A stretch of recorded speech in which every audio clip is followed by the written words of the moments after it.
what you want, when you want it, where you want it. This is The Mesh. Foot Candle Films. Film news and reviews from two guys who really like movies. This episode is brought to you by the Foot Candle Film Society. For a schedule of upcoming screenings and membership information, visit the Society's website at www.footcandle.org. Hello, everyone, and welcome to Foot Candle Films here on the Mesh.tv podcast network. My name is Alan Jackson. With me, Chris Fry. Chris, how's it going? It's going well. It's going well. We're in the summer movie season, but we're actually kind of taking an off-ramp and going to do an independent film this week. So yeah, I nice. forget why. Why did we not do like a big summer movie? Was it just that there was nothing we really wanted to see? Or was there not a big one? Well, there was I think the release that happened this past week, which was what we typically review, it was more of a kids film. That the John Krasinski, right? So from the mind of John Krasinski, we took a pass on that. So, all right, and not a slight to the film. No. I mean, we don't know how the film is, but just didn't seem like something we wanted to sink our teeth into to review. Instead, we did find a much smaller budget film that we're going to be reviewing today, and I'm anxious to hear your thoughts on it, Chris. The film is titled The Last Stop in Yuma County, and it is starring Jim Cummings along with many others that we'll get into when we talk about the review.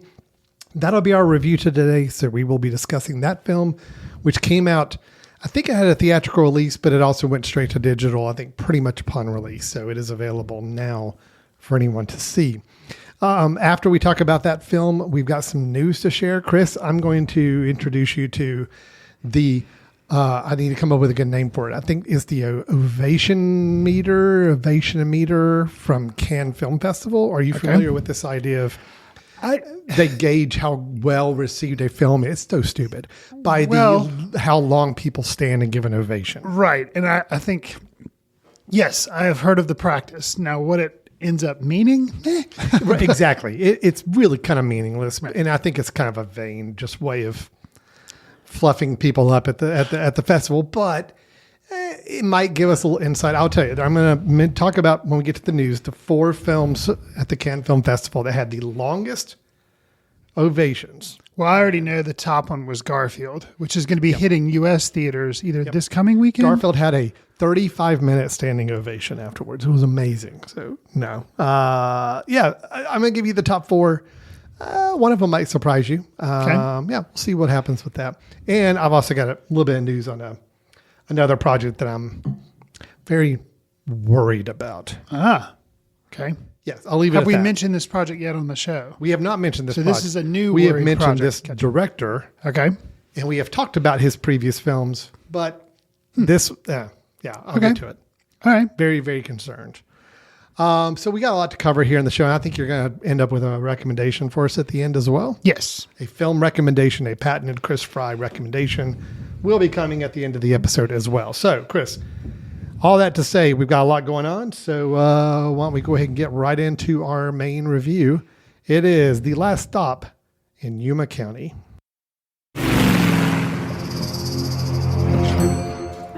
Morning. Did you hear about what's going on at the gas station? What's that? Sorry, but our gas pumps are dry. I'm waiting on the fuel truck to show up. Estimated $700,000. A witness spotted a green Pinto with a damaged rear end fleeing the bank at approximately 6:20 a.m. this morning. Did you hear about the bank robbery this morning? Hell are they doing over there? It's the car. Hang up. Wherever you go across the country, when you see the illuminated Waffle House sign, you know when you stop in exactly what you're going to get. The same fare on the menu nationwide, accompanied with a side of interesting characters lurking in the booths, served up by a waitress that's likely seen more in their lives than most octogenarians. With The Last Stop in Yuma County, we have first-time feature director Francis Galuppi telling the tale of a rural Arizona rest stop where a traveling salesman is thrust into a hostage situation by the arrival of 2 bank robbers with no qualms about using cruelty to protect their blood-stained fortune. So with this indie crime thriller, from a first-time feature director.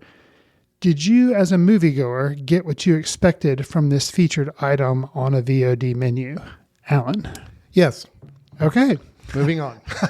And No, I had a good time with this film. It's kind of what I've needed after, I think, so many bigger films that try to do so much more and have required so much more audience involvement with regards to franchises, with regards to big exposition. No, this is a pretty simple, straight story, and it's simply done. But I found it to be engaging. I found it to be thrilling. I found it to be well done, well acted, well performed. It doesn't revolutionize anything. I mean, it's a pretty straightforward thriller with crime element and mystery element. You know, but it worked. It just worked for me. So it's not going to revolutionize the film industry. It's not one that I'm running and screaming, telling everybody they need to go out and see. I'm just saying I had a really good time with it, and it met my needs for what I was looking for in a film like this. I had a couple surprises, which was nice. I mean, I like any film where I'm not quite sure 20 minutes in, still not quite sure where this is going to go.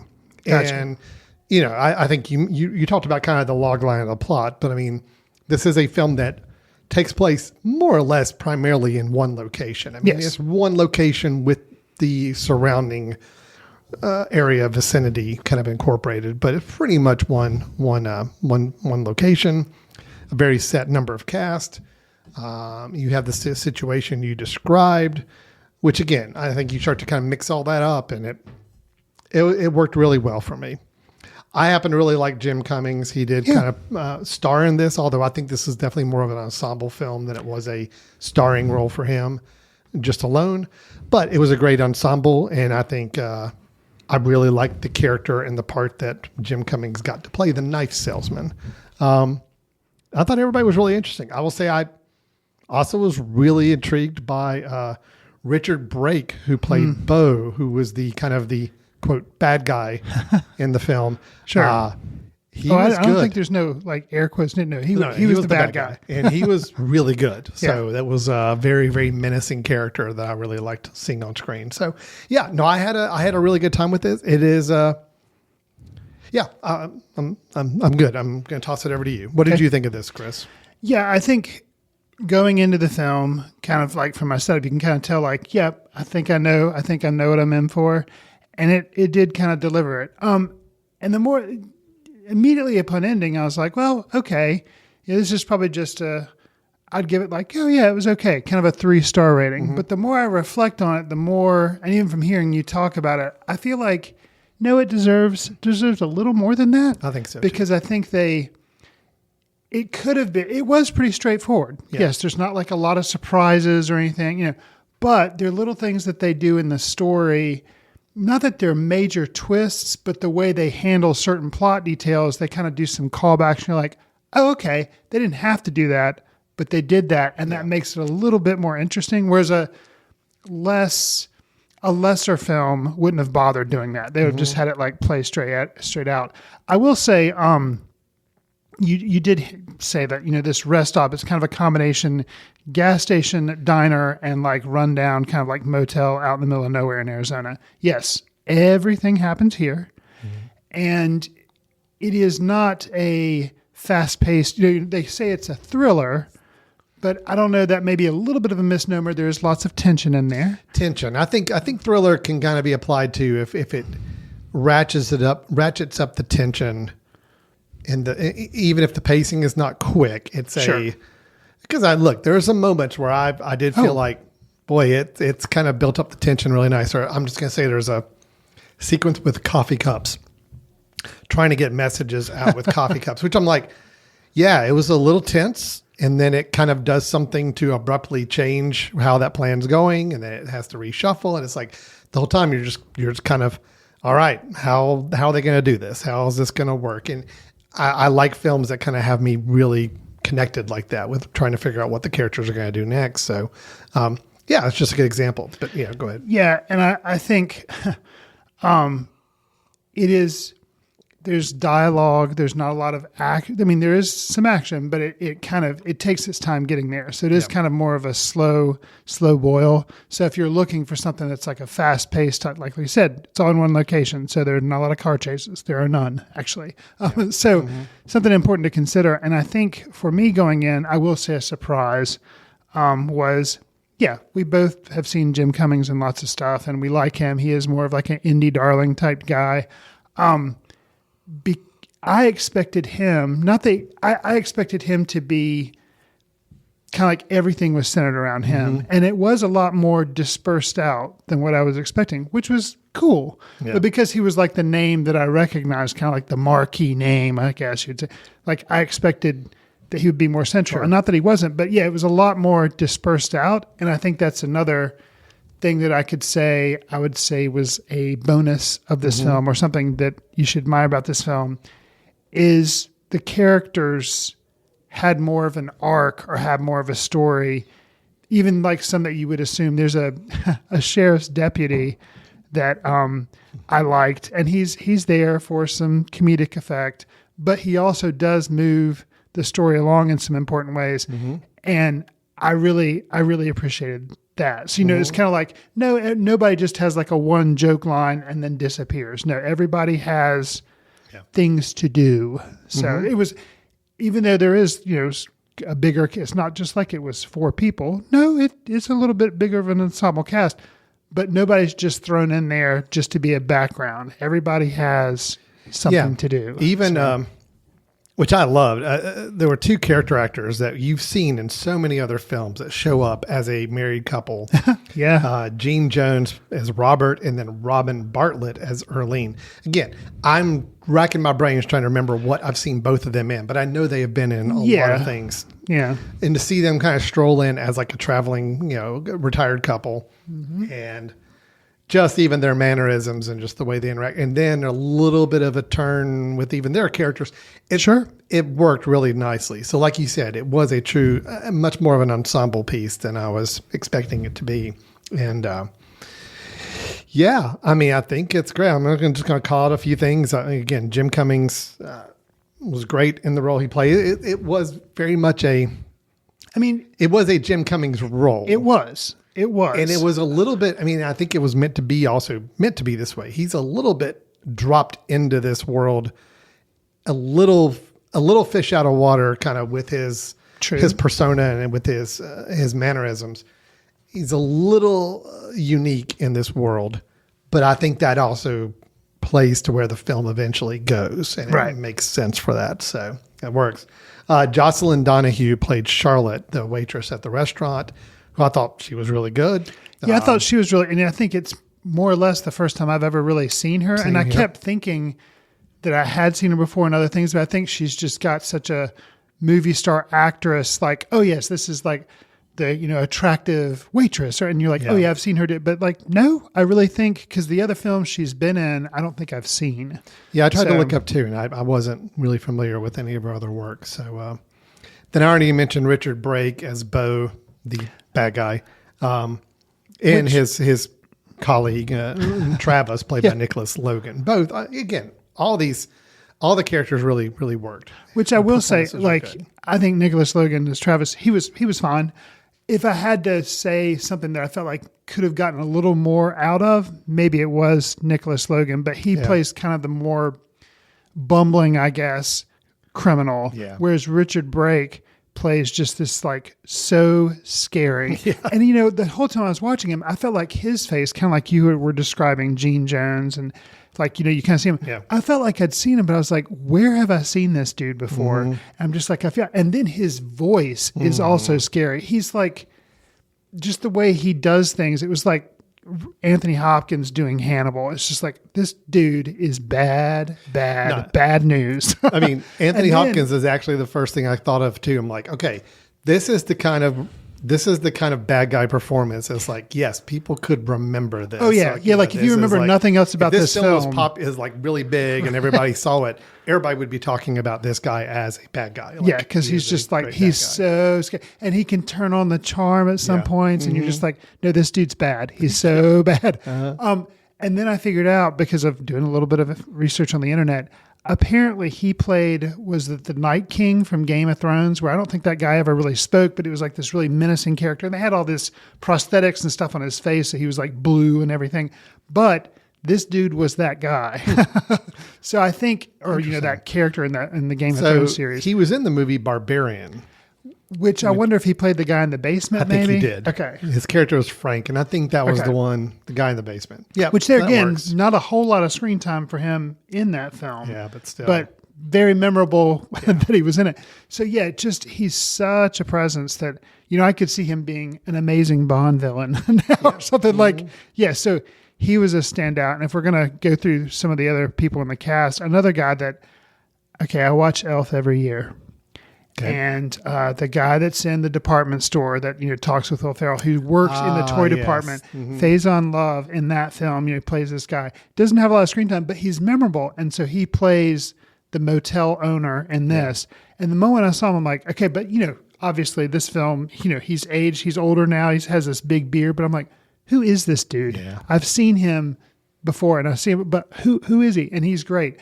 And that's where I'd seen him before, was Elf. So they really pulled together a great assortment of actors, and ones that are not household names, but ones that are all really, really strong in this film, and thought that was really good.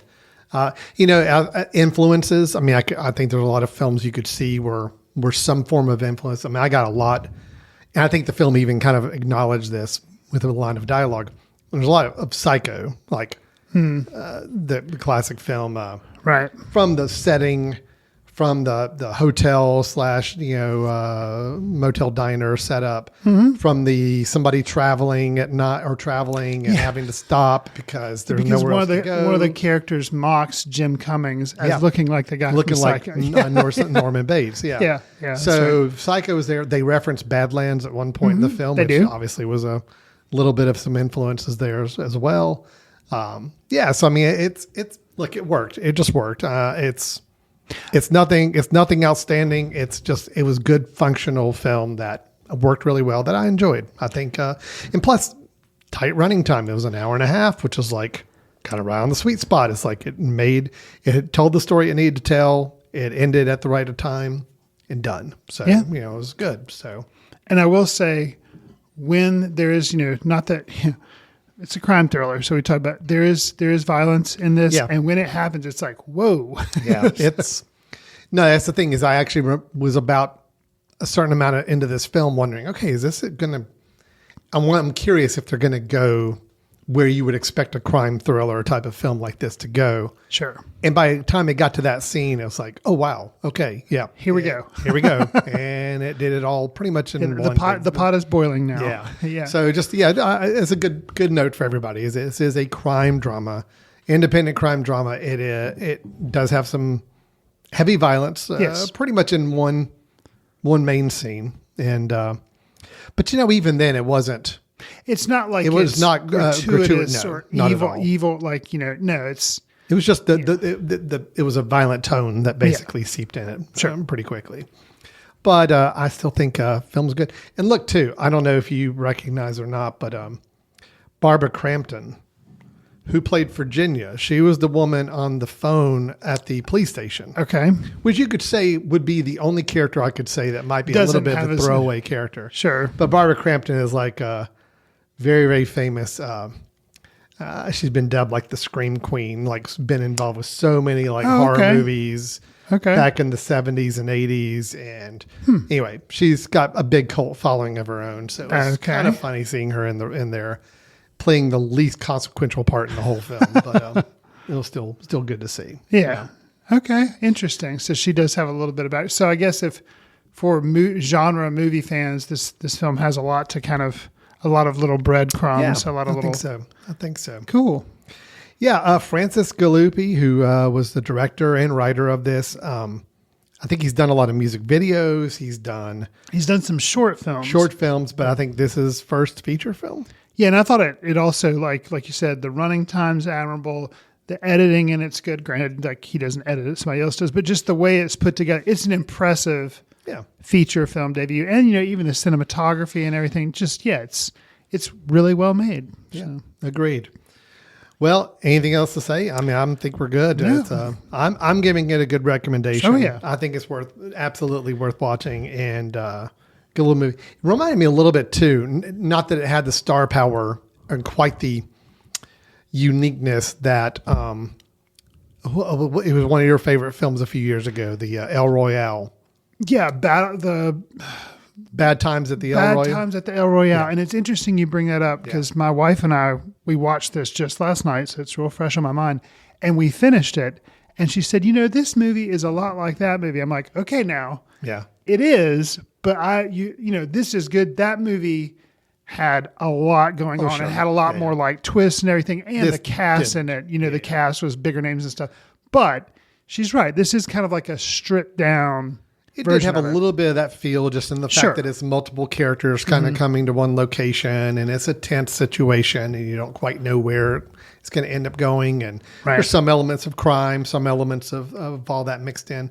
Yeah, it was similar. I could see how you there's say a little bit of the similar tone. So I thought maybe that might work for you because I know how it's like big a fan you are of that film. Yeah, and that one, like you're saying, it was also basically a single location because that one was a hotel as well. So yeah.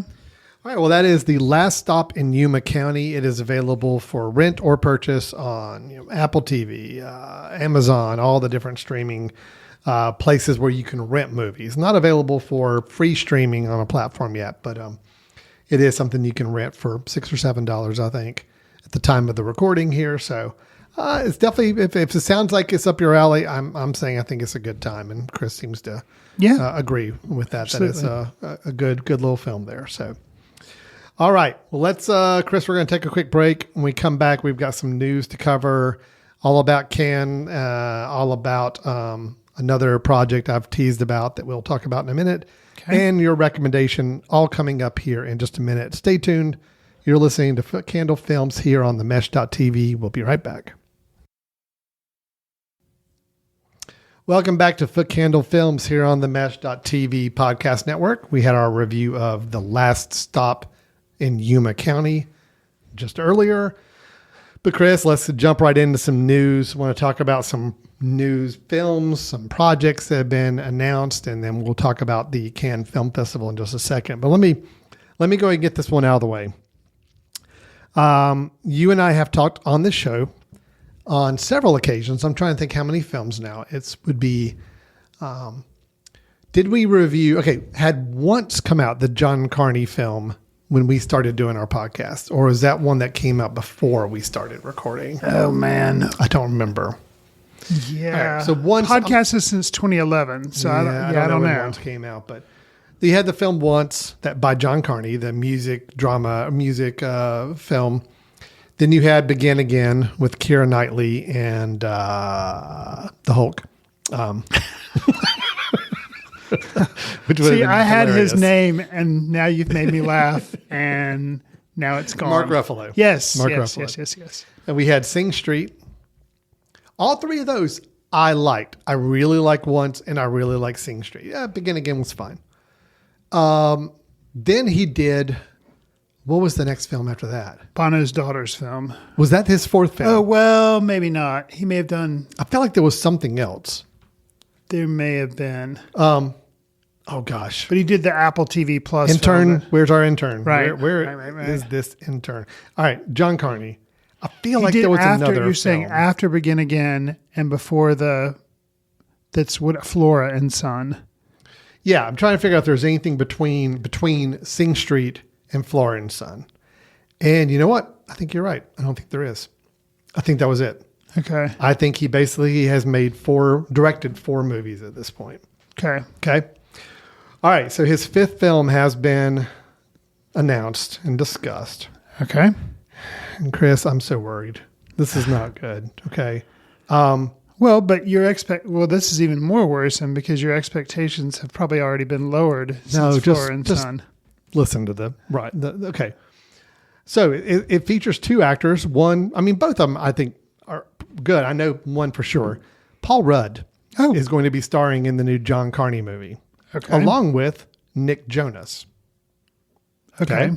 So Nick Jonas and Paul Rudd are set to star in, the name of the movie is Power Ballad. It is a musical comedy from John Carney, currently filming in Dublin.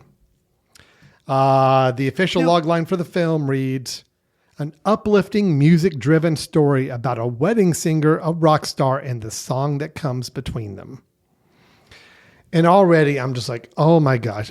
Floor and Son, I really just did not work for me. No. I Same. think you agree with me on that. It did work for a lot of people, apparently. Yeah, I don't. But yeah, I'm not on the But wavelength compared of to that. his previous 3 films, and definitely compared to Once or Sing Street, I think it was a huge drop off. We don't have a trailer yet, right? No trailer. Okay.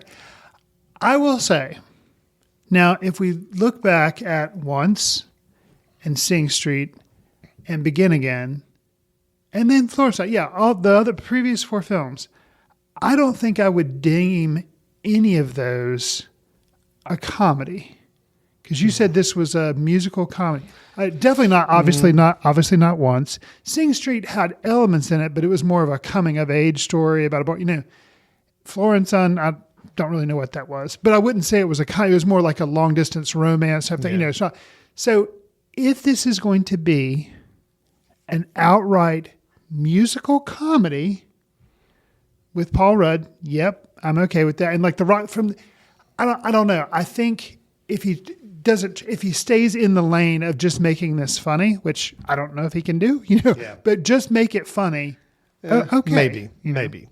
Well, here gives me a little hope if he just stays in the lane of just doing it funny. I could see that. And what gives me even greater pause, though, is is in the same article. This is from Variety that was kind of talking about the film. They're shopping it at Cannes next month, so it's already done. So it'll be shopped around. So we don't have a trailer, but they could give us one if they wanted to. Okay. That's right. The different film producers, Alex Walton of WME has been quoted as saying about this film, "We are so excited to bring John Carney's next film to Cannes. John has a magic ability to weave great music into wonderfully engaging and universally relatable stories that will make audience emotions run high. Power Ballad is fun and heartwarming, themes that audiences crave today. His unique vision, added to the global appeal of Paul Rudd and Nick Jonas, will give buyers exactly what they're looking for." Okay, so I'm like heartwarming and all. I'm like, okay, so he's it's going the same style. But the film is called Power Ballad. Power Ballad. I mean, I don't know. I feel like, in this sense, not trying to make a unique comedy, just making a comedy, having it be on the nose. The film's called Power Ballad, but I think as long as you're acknowledging all of that, it could actually still be good. I don't know. Look, I hope it is. I'm worried Sure. because I I think understand. Floor and Son just left kind of such a bad taste in my mouth. To me, that was John Carney doing exactly the type of movie that John Carney can do, and it felt lazy in the way it was being done. Well, I would agree with that. So the parts of the movie that did work for me, a little bit the mother and son relationship was the least John Carney type stuff. And that was the only part of the film that had any semblance of working for me. Everything dealing with the music and the relationship with the music teacher it was just did not work. Did not work at all. So I am hoping that this is a little bit of a return to form, because I really did like the 3 films he kind of laid out more or less and beforehand, and Sure. I wanted more. So anyway, that is Power Ballad. That is being shopped at Cannes next month or this month, it sounds like. So hopefully we'll hear, and maybe we'll get to see a little bit of this and see if we're on the right track with this, or if unfortunately I'm right in my fears. So. Sure. All right, Chris. So that was that. Let me move on now. And while we're talking about Cannes, we mentioned that in the last story. The Cannes Film Festival is kind of in the midst right now as we're recording this. Things are happening with Cannes. We decided not to go this year. I did. I went. Oh, okay. Yeah, I flew back in last night. Nice. And just went for a few hours. Just check out a film or two, fly back. I'm done. The Cannes Film Festival. So for those not aware, the way that there are film festivals, Chris and I even have a film festival we run. Cannes is kind of known for, bringing a lot of the big movies and its big premieres. It tends to be one that traipse more into artsy films, a little more art-driven films, although commercial films have been successful going there as well. Isn't it in like really recent years where things like Fast and Furious movies have premiered. Yeah, which that kinda weird. never used to be the No, case. it But didn't. now you do get They things have like opened that. up a little bit more, and Yeah. it's gone a little more the commercial route. Right. But still, I think the films that people walk away from like Right. buzzing about. Sure. The idea is that did it play well at Cannes, and if it did, will a distributor pick it up and now release it to the rest of the world, and it becomes a huge hit or not? So, but the interesting thing about the Cannes Film Festival is when they do all the press about these films that are premiering there, they seem to measure how well received the film was by the number of minutes that the standing ovation was for the film after it screens, which I think is just bizarre. It's kind of I silly. mean, look, standing ovation, great. If a film's really good and the director and the cast are there in the room, yep, stand up, give them an ovation. It's great. But then to go out and say like the headlines are such and such film receives a 9-minute standing ovation. That becomes like the biggest film of the Cannes Film Festival because of the long standing ovation it had. Right. Which I always wonder, like standing ovation, okay, how much of it is just the room is packed with people who just really like that director or really like those stars. I'm like, we're going to stand here for 10 minutes giving an Right. ovation just so we can get some good press for this. I don't know. But, Right. It's hard to say. but look, who am I not to jump right into the whole Sure, the why whole not? thing? Let's have fun with this. I want to tell you about the 4 films as of today that have received the longest standing ovations at Cannes. Well, and I will say, before we get to that, if we're going to talk about funny things that happened at Cannes, wasn't that where the, the film that had Florence Pugh and Chris Pine and Harry Styles, and it was this... Don't worry, Yeah. don't worry, darling. Don't worry, darling. Yeah. Yes. And that was the whole thing where, was it Harry Styles spitting on Chris yeah, Pine? yeah. Or- He didn't, but it, the way it was shot, Yes. the way somebody had their camera phone or whatever, it looked like that. And that became this big That was the most thing. exciting thing at Cannes in decades. So, Right. yeah. So, Yeah, that's true. whatever. There's always a little drama mixed in there. So Sure. let's jump right into some drama here. Now, there were a lot of films that have played there. And if you are curious about any of the big films coming out in the next several months, and you're curious how long their ovation was, I have a list of all Okay. of them. I'm not going to cover all the films, but I'm happy to entertain any questions you may have about certain ones that may have played. All right. But let's talk about the 4 that did have the longest. 4 biggest. The Are you 4 going to go? biggest. Let's go. Are you going to go in order of Oh, yeah. Okay, Yeah, great. Yeah, we're great. gonna do this. Great. So, the 4th longest ovation. Look, there's a little discrepancy with this list in that Uh-oh. depending on which publication you read, the number of minutes can vary. So I took an average. Okay. So this is a Fair enough. This is a 7.5 minute standing ovation. I appreciate your dedication to being fair. to Well, the I mean, ovations. I like That's- Variety seems to go a little lower on the ovation time, where I think other publications tend to be a little more gratuitous with the amount. So maybe of they minutes. have like a volume meter, and if it drops know. below a certain decibel level, they're like, okay, people I'm aren't really fascinated. clapping. Like, what percentage of the people need to still be standing for it to be an ovation? Oh, that's right. They need to be standing and clapping. Right, because like if half the crowd sits, but the other Then- half are still standing, is the standing ovation still going? Right. I don't know how that Okay. works.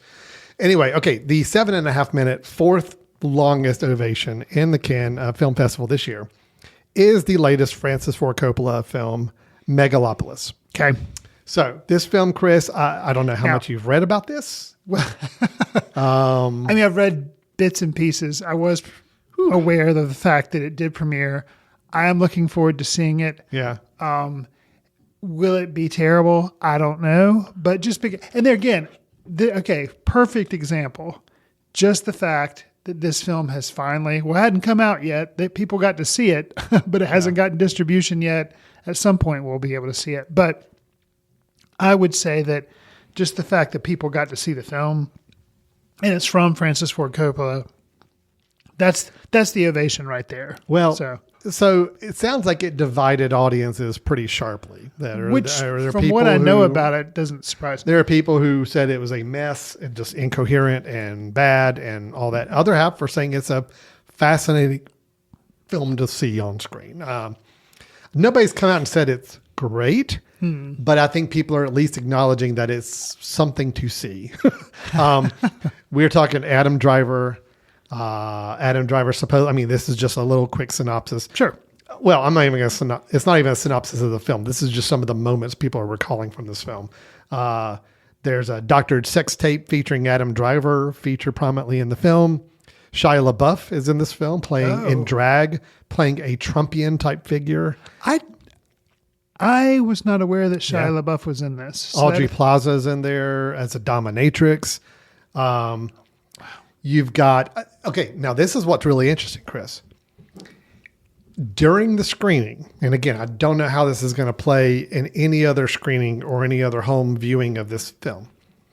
In the middle of the screening, supposedly there is a moment, Jason Schwartzman walks up on stage, not on the film, but on the stage, and delivers some dialogue interacting with one of the characters in the film. And that character in the film is interacting with him. Wow. Yes. So I don't know how they're going to pull that off in a home viewing experience. I don't know. Maybe they got a plan for it. But anyway, Jason Schwartz, if you rent the movie, he'll come to your house and like that. Well, depending on that is dedication to the craft. If the film's not doing well financially, that may be the way they recoup their money. Is like, no, you pay $50 for this film rental, and we will send Jason Schwartz out there to read his one line of dialogue, and then he's out. Here's my money. Take my money. So anyway, it does sound like an interesting experience, although the film does seem to be sharply dividing whether people think it's good or not. So, Gotcha. Well, I'm interested. And all of that said, that you've just makes me that much more interested. No, I'm all for it. I'm eager to see it as well. So, and it's going to benefit from my expectations are actually low. Yeah, because of how long it took to get this thing made, the fact that I know it's divisive. So I'm not going in expecting to like it. I'm just going in expecting to be, somewhat interesting. Like, okay, like I'm looking forward to it. So yeah, no, same here. Okay. So that's Megalopolis. That was the fourth highest one, according to all the averages I've calculated and research I've done. Okay. All right. The third longest one. This just came in last night. This is hot off the press. Okay. And this one is surprising to me in a way, but the more I think about it, no, probably not. It is for Horizon, an American Saga, the Kevin Costner Western movie. This movie played at Cannes yesterday. Okay. Got a 9.5 minute ovation. Supposedly Kevin Costner very emotional during this time because this is a kind of a self-financed movie. He kind of worked on this independently. And it is supposed to be part of a trilogy or something. There's part of a series. There's definitely a second one coming out later in the same summer. Okay. Like this is coming out in June. Part 2 is coming out in August. Oh, wow. Like did they screen both later. parts at Cannes or they just screened the first one. Okay. Yeah. So supposedly it played well. Okay. The reviews I've heard are also a little mixed. I think it's an achievement film. I think it looks great. I think it's acted well. I think it's some great performances. But everything I've heard people say is that it does sound like it is part 1. Okay. And it's a lot of setup, and it doesn't really seem to amount to anything at the end of the day. It's just interesting scenes and shots and moments. Huh. Okay. But no, it got some good response. I wonder how much of that's just the Kevin Costner of it. I mean, this is a guy, he's been through the ups and downs in Hollywood, and here he brought his own epic film that he's kind of put together the financing for and made. The name of it again? Horizon, an American Saga. Okay. Part 1. Okay. Yeah. All right.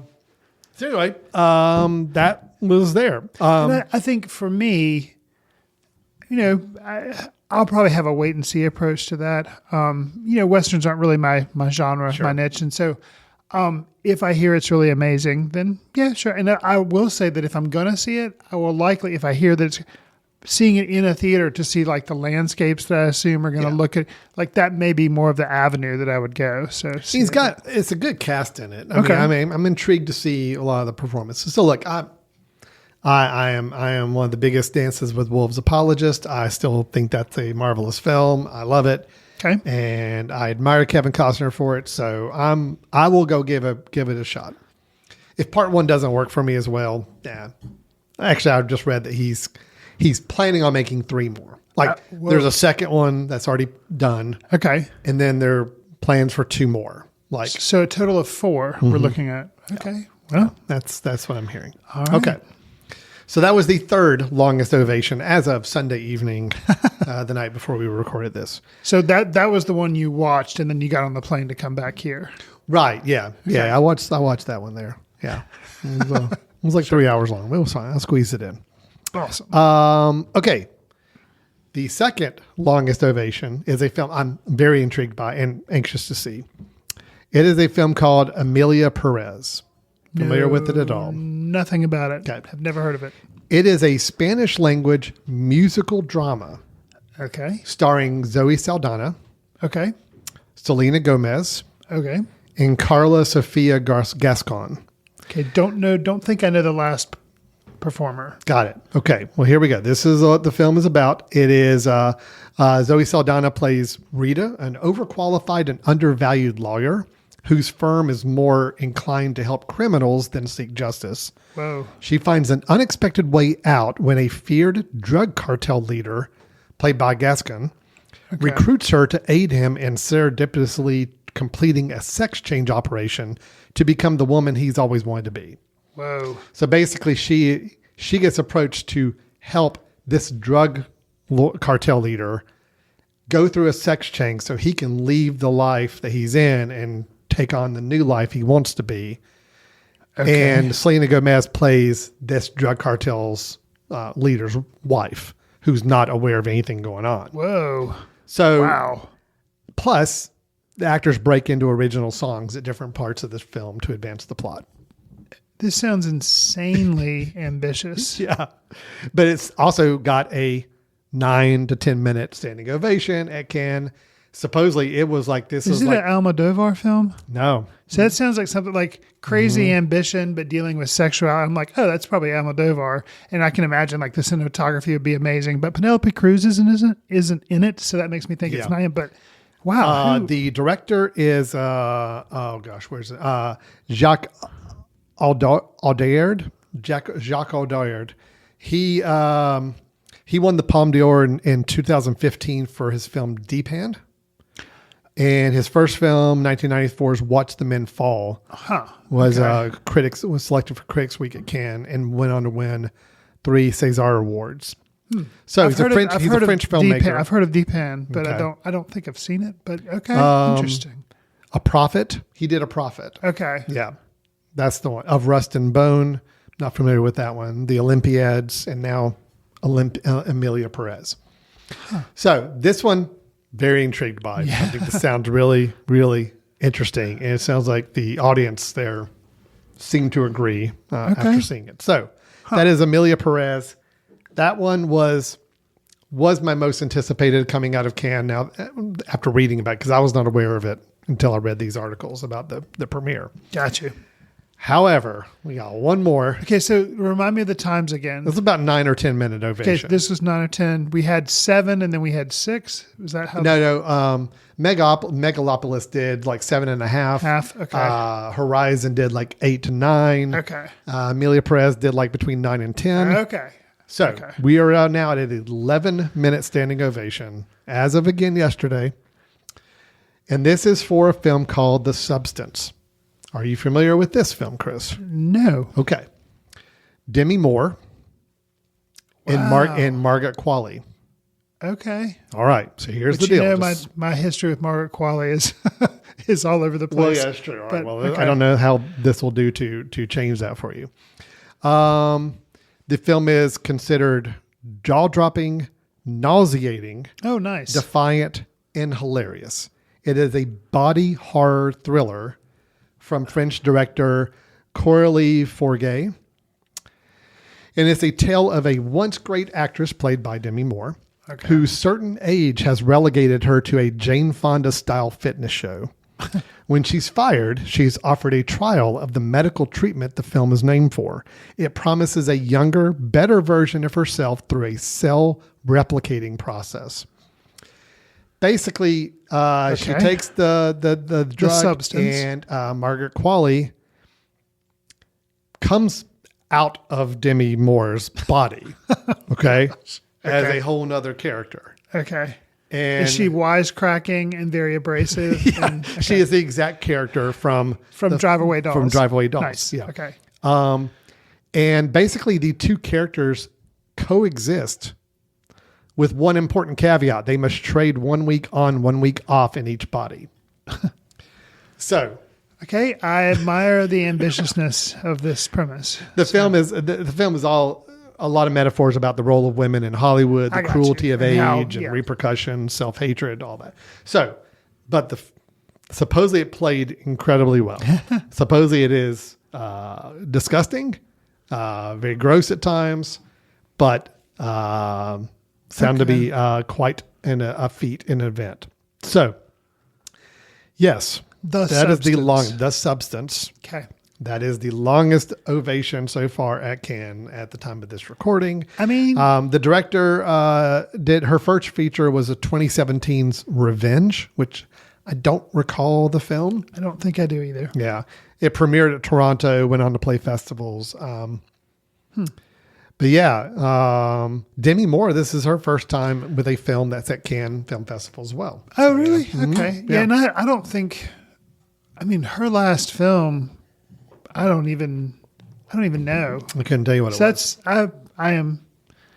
I'm Could curious. this be a little bit of a Maybe. John Travolta Pulp Fiction type of role where it's just like she's back in the limelight again? Sure. Kind of playing a little bit against, or not against type, but playing a very kind of not a role accentuated version of herself. Right. That's what I'm kind of picking up from this. So yeah, that is the substance. That is right now the one with the longest ovation. Okay. So out of those four, Kevin Costner, sorry, but just Western, I think. But the other three, very intriguing. Mm-hmm. So, yeah. Well, Megalopolis, I want to see just to see it. Sure. Okay. I feel like we have to see it. That's just kind of a thing. Right. Kevin Costner, the Horizon, yes. I personally am looking forward to it, although I could see myself not connecting with it like I'd hoped. But I'm still going to give it a shot. Is that going to have a release time around like November, I wonder? No, it comes out in June. Oh, June. Okay. Like next month. Oh, that's Horizon, right. And then you said there was another version that was coming out. Second part is in August. Like a okay, month I was and a just half wondering, later. like trying to hit like holidays and get like, okay. No, it's trying to milk the summer. I mean, they are basically banking on everybody who loves the TV show Yellowstone. They're banking on anybody who went out to go see Top Gun Maverick in the theater. I think that's the population they're trying to bring into the theater. Okay. I got you. People who are like, hey, I like Yellowstone on TV, but now Kevin Costner and the Western are up on the big screen and we can go for 3 hours and check it out. So we'll see what happens. Well, okay, but you mentioned, you're intrigued by 3 of the 4. Yeah. Yeah. I definitely want to see Amelia Perez. I just think that sounds great and looking forward to that. I'm very curious about the substance just because I'm not big on body horror at all. So that part's got me a little worried, but the premise and the idea sound really, really amazing. Sure. And then I will give Horizon a shot and just see how it turns out. So, okay. All right. All told, it was a good trip to Cannes. I just did my little typical networking I always do when I go. Understood. Did a little time on the beach. Then I had to come home back to Hickory. It just it's a whirlwind life. I think, Chris. One day I shall also make it to Cannes. Maybe next year. Yeah. All right. Well, that is all the news I have to share of exciting film projects coming up. Chris, do you have a recommendation for us to share this week? Yes, I do. Great. Why don't you tell us your recommendation of a film you think we ought to keep in mind or check out in the future? So I'm going to recommend a documentary. It's just somewhat recently released on Apple TV Plus. It is Steve, ! Then in parentheses, Martin, a documentary in 2 pieces. This documentary is in 2 parts. It is 192 minutes. So it's a little over. When you combine the 2 parts. You combine the 2. Okay. So it's a little over 3 hours. You think, okay, why not make one film, chop it down to 2 hours or what? And I was curious because I was like 3 hours split into 2 pieces. Okay. But it works for me. It was done by Morgan Neville, who did 20 Feet from Stardom. He did the Won't You Be My Neighbor? I think that's the name of the documentary, not the film or maybe it's not. I can't remember. There's about Mr. Rogers. He made a documentary about Mr. Rogers too. There was a film, but then there was also a My documentary. Neighbor was the documentary. Okay, good. The feature film was Something in the Neighborhood. Something in the Neighborhood. Okay. Yeah. Okay. So, anyways, documentary filmmaker. He made one about Anthony Bourdain as well. So, the guy's well known as a documentary filmmaker, and he takes this one, but he does it in 2 parts, and the split comes. It's not ruining anything, but the split comes with basically Steve Martin's stand-up career, which, the guy with the arrow in his head or wearing the bunny ears, I knew a little bit about it, but not a lot. And this provided a lot more in-depth about that with some footage, but also Steve Martin talking about it. And that was very kind of revelatory for me. And then that's kind of the first part. The second part is him doing his film career and then doing other things with, like, you may know him because he talks a lot about art. And that kind of plays it. So, and then being a writer, he's written some novels and stuff. So it's just interesting, but I think it's well served by making it in 2 parts because they're both very distinct. The first one is very archival footage based, and the second is modern day Steve, I guess you would say. And they, they touch on Only Murders in the Building and things like that, and his interactions with Martin Short. So it's, if you like Steve Martin, obviously if you don't, then you probably don't want to spend 3 hours in 2 different time periods watching this film. But if you like Steve Martin, I highly recommend it. And it's really, really well done. And I feel like it's interesting because even though I've now watched 3 hours on Steve Martin, and I felt like I kind of already knew who Steve Martin was, so why do I want to watch 3 hours? Despite that, now I come away from this film like, no, I guess he is actually kind of a really private person. Although he's been around for so long, you feel like you know him. But I don't know. It was really well done. It's on Apple TV Plus. Steve Martin, a documentary in 2 pieces. I recommend it. So, I tell every time you do a recommendation, I say, this going on my watch list, because it does. I do have a watch list that ever grows and is way too long now. This is one I actually did watch part of. Okay. I watched it because I was. Did you watch part 1 or part 2? I watched part of part 2, and it's just weird because I was interesting. I'm testing out I was testing out a projector in my home theater and needed something on Apple TV to watch and just to show and use for checking it out. Sure. So I watched the first 15 minutes, and right away I'm like, oh yeah, I'm totally into this. This is great.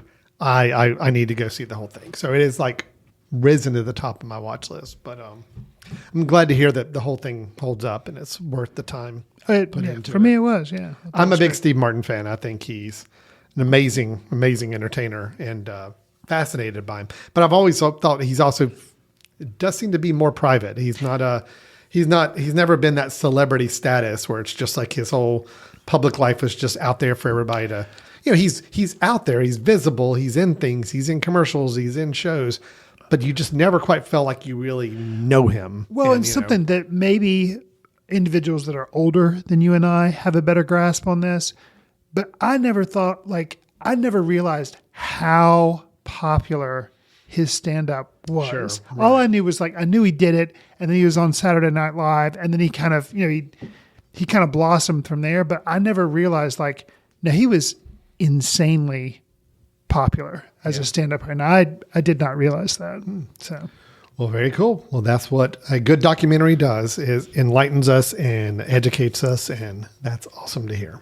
Good deal. All right, so that is Steve Martin, a documentary on Apple TV Plus. yes. Available in 2 parts. So just understand, you got about 3 hours of watching time with you, but you can break it up. It is broken up into 2 pieces to watch, almost like part 1, part 2 type of thing. Absolutely. Yeah. And it is, I think it's a good, it does that very well. And you feel like the first, even if you never watched the second part, you would be satisfying to have just watched the first part because they do give it a really good break point. Good. So, awesome. Yeah. All right. Well, that will wrap it up for today. So we had our review of The Last Stop of Yuma in Yuma County, which we were both positive on. Had some good feedback on that. We talked about the Cannes Film Festival standing ovation meter and the highest rated ones of the festival so far. Talked about my concerns with the new John Carney movie. I hope it's good. Please be better. Power ballad. Power ballad. It's got Paul Rudd in it. I mean, it can't be horrible, right? I don't think so. I think I've liked pretty much All everything right. he's been in. Yeah, I do too. So, all right. And then we had Chris's recommendation of the Steve Martin documentary on Apple TV Plus. All right, Chris, what else do people need to know? How can they contact us? What do we have coming up later this fall? What's going on? You can send an email to info@footcandle.org. You can follow us on Twitter @FootCandleFilm. We're on Facebook, Foot Candle Film Society. We're also on Instagram and Threads @FootCandleFilm. Al and I are also, finally, on Letterboxd, where we try to track what we're seeing and leave quick takes. Do us a favor. The show is free, but how you can help us is by writing a review or sharing with friends on whatever service you get your favorite podcasts on, because it'll help us reach new listeners. We would appreciate it. We haven't managed, actually, Alan did a brief little mention of the fact that we also run a film festival, not as big as Cannes yet, but it is Close. It's almost. But it is our 10th year of doing the Foot Candle Film Festival. It'll be running September 20th through the 28th here in Western North Carolina, in Hickory, North Carolina. And if you're going to be in the area, we'd love to have you come join us. It should be a good time. All right. Well, that is what we've got coming up. That is our show for today. So we will look forward to talking to everybody next time we get together to talk about a new movie review, movie news, maybe some trailers, maybe some recommendations. We'll see what happens next time. But until then, take care. Thanks a lot for listening. See you in the ticket line. Watch films in the company of like-minded people in the dark. Watch films in the underground. We won't let anyone know where you are.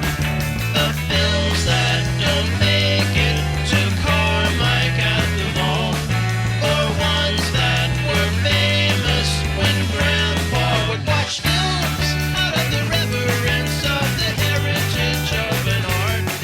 Watch films through the courtesy of Foot Candle Film Society. Special thanks to Carpal Tuller for the show theme music.